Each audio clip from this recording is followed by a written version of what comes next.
Yeah, good. So my daughter was born 4 weeks ago, Very nice. and we're enjoying our time together now.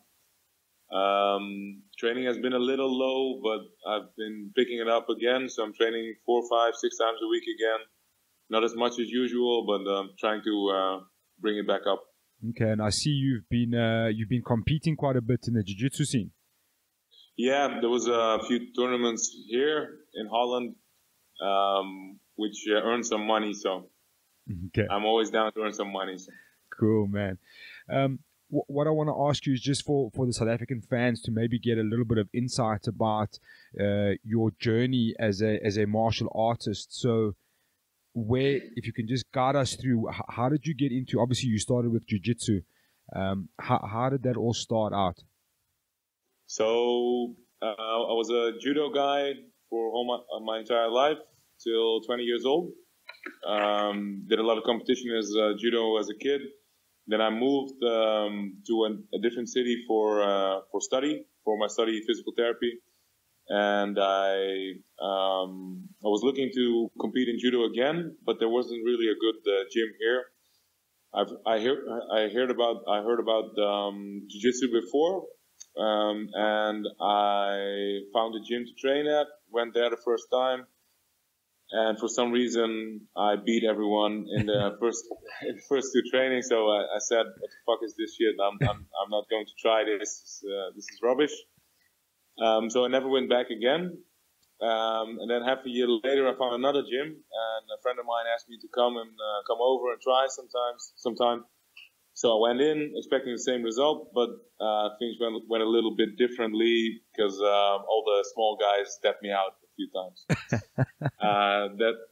Which really motivated me to train, which got me hooked. And then shortly after that, I think a year after, I started MMA. I won some jiu-jitsu, some big jiu-jitsu tournaments, and then surely went over to MMA more and more. Okay. What sort of tournaments had you won? I know there was a couple of European titles along the line. Yeah, so I won the Abu Dhabi World Pro at blue belt. I won some regional stuff here in Holland, everything basically. And Europeans, I have been so unlucky to win silver 4 times. just got to get that last gold, man. Losing 3 finals by advantages and shit. But which was also a reason for me to focus more on MMA, because in MMA there's no advantages, there's no ref decision. It's just the best guy wins every time. Yeah. 100%, man. And what sparked that actual transition into MMA? Was it something always in the pipeline, or was it you just decided, okay, enough of this jiu-jitsu shit, I'm gonna go knock people out? Yeah, well, I'll always love jiu-jitsu, and I'll always compete in jiu-jitsu. I'll always train. I'll always teach in jiu-jitsu. So the first time I started training MMA, I was always like, I have to go to school the next day. I have to do my internship. I have to work. I can't show up with a blue eye or whatever, you know. Sure. So I always said, this is crazy shit, MMA. I don't want to train in MMA. And then finally, the guys convinced me to try, and slowly but surely, I fell in love with the striking as well. So I really like my striking a lot as well. I'm Muay Thai now. I've always had good takedowns from my judo background. So I still train a lot of takedowns, but especially Muay Thai, I really fell in love with the last couple of years. Okay. Well, your homeland in the Netherlands is quite renowned for kickboxing and a massive long line of K1 guys. So how is your camp composed? I know you started your own gym. Is that right? It's Combat Brothers. Is that correct? Yeah. So I have my own gym, which I run with a good friend of mine. In Holland, it's not hard to come by a good kickboxer. You can pick a guy up the street, and the guy can fight normally. So that's the easy part. The easy part is to get good kickboxers in the gym to spar, which is very beneficial to me because because of my style. My style is to get a guy down and to choke him out. It's good for me to spar with a lot of good kickboxers, which I do. It's harder to come by to find good wrestlers. Sure. It's hard to find good wrestlers here, but my advantage is my takedown game has been a staple in my game. Okay.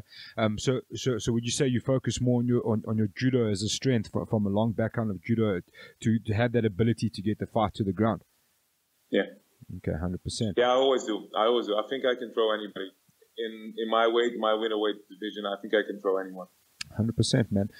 The next thing I want to ask you is how did this whole journey with the EFC start? Was it a long process? Was it something? Did you know about the EFC for some time, or did it happen kind of overnight? Me personally, I don't watch a lot of fighting, so I didn't really know about EFC. But my good friend and training partner Peter Buist, he told me about EFC, and EFC is a pretty well-known organization, and it's a lot of people around the world believe in the quality of EFC, and what they put out there is amazing. And I've experienced it myself last time. What you guys are doing over there is something special. It's nice to see. It's nice to be there. It's nice to enjoy everything the guys set up. The way it came about is I was at a point in my career in which I was looking for some better guys, a bigger organization, but still one thing which is very important for me is it has to be drug free. Sure. There's a lot of there's in Holland or in Europe in the Eastern European countries, there's a lot of performance enhancing drugs problems in fighting, and it's just simple like that. I don't want to fight a guy who's been juiced up for 5 to 10 years. It's my health that's at stake, so I want to fight a guy who has the same things at his disposal as I have. Sure. So that's my management came up with EFC because you guys do test there. So it's the reason they made the connection. And I was happy to come over at the beginning of the year. Okay, fantastic. So in other words, you were kind of scouting about for a very reputable organization that had a focus on clean athletes and stuff like that. Yeah. What was your experience like in South Africa? Obviously, you had to come to a strange country and fight. The people were very friendly. Everyone in South Africa has been amazing to me. I like the EFC a lot, like the organization a lot. It was cool to see all the people come out there in Carnival City. All the response I got was amazing. It was perfect. I would like to come back. I would really like to come back. 100%, man. I actually did an article that went out today, was trying to like establish some sort of ranking system for the EFC, like a top 5. I saw it. Yeah. So it was quite a strange thing. I remember when you left. I mean, obviously when we heard that you had signed for the EFC and you were coming through, there was, this massive background, and obviously we could see that you're a highly talented guy, and it seemed like as if you kicked some ass and then fucked off back home, and nobody even knew who you were. So that was why I wanted to speak to you and then just get some insight. It was funny when we arrived. Graham, the director, what you call him? Yeah, the matchmaker, Graham. Yes, the matchmaker for EFC. My coach was talking to him just before the fight, and he was saying, "You guys just came here, didn't really talk to anybody, didn't come here with a banner or nothing. Just stepped in, choked the guy out, and now you're gone again." Exactly. And my coach told him just before the fight. Graham came up to him and said, "This is exciting. I'm excited to see what happens." And my coach just told him, "Watch this. It's going to be over soon."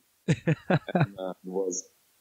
100%, man, and I mean it was an exciting fight because Warren Allison in South Africa is a high standard BJJ guy, and you seem to cruise through him straight away.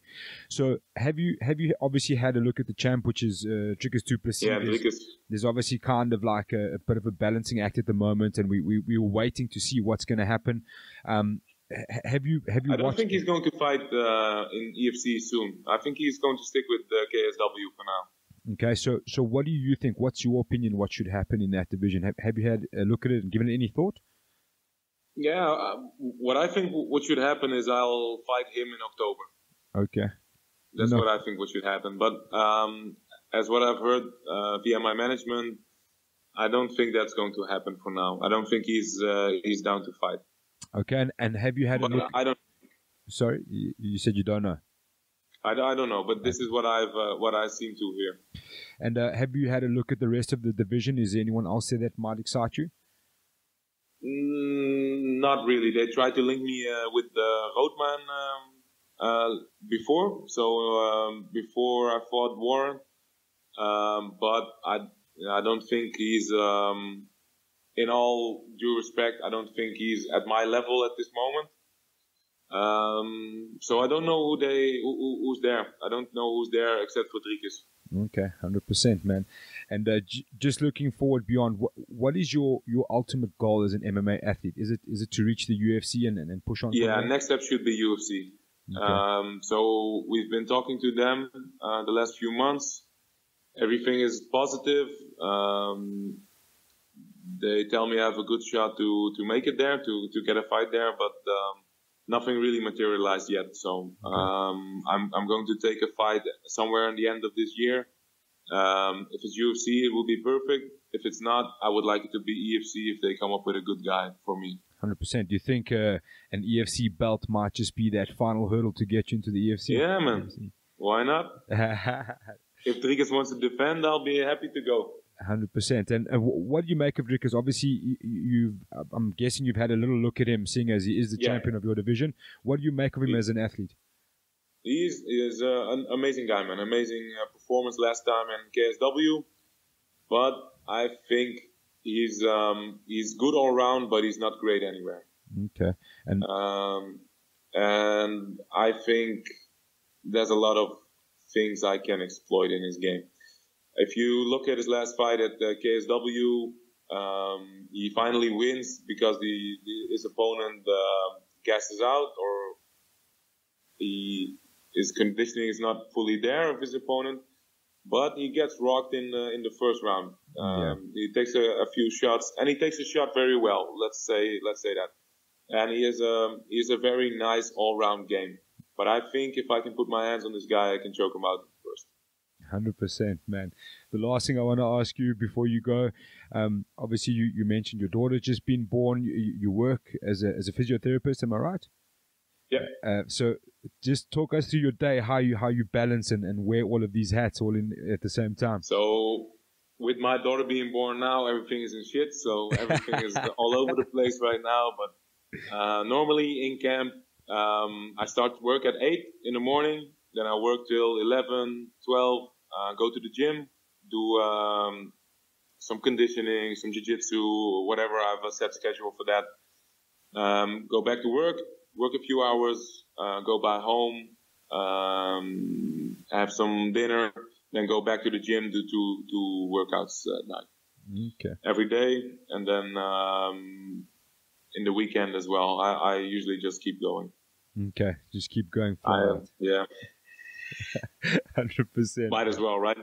Yeah, 100%, man. It's always interesting to see the different ideas and how everyone balances all of these different duties they got in front of them. It's a lot. Sure. It's very busy, but the good thing is everything I do, I'm my own boss. So I don't have to ask my boss to be free or whatever. I can make my own schedule, which is the only way this could ever work. Okay, 100%. So I try to make ends meet. 100%, man. Thank you so much for your time, man. I don't want to keep you away from work too much longer. We wish you all the best. Hopefully we get to see you back in the EFC sometime soon, and hopefully before. I hope so too, man. And hopefully before really UFC. 100%, man. South Africa was amazing, man. 100%, man. And we really appreciate your time. And again, hopefully we see you out here soon, man. Hopefully Graham's listening and he matches you up with whoever it is. Will be good. Thank you, Allison. Thank you, man. Have the best time, and we'll chat to you soon. Ciao, man. Ciao. Ciao.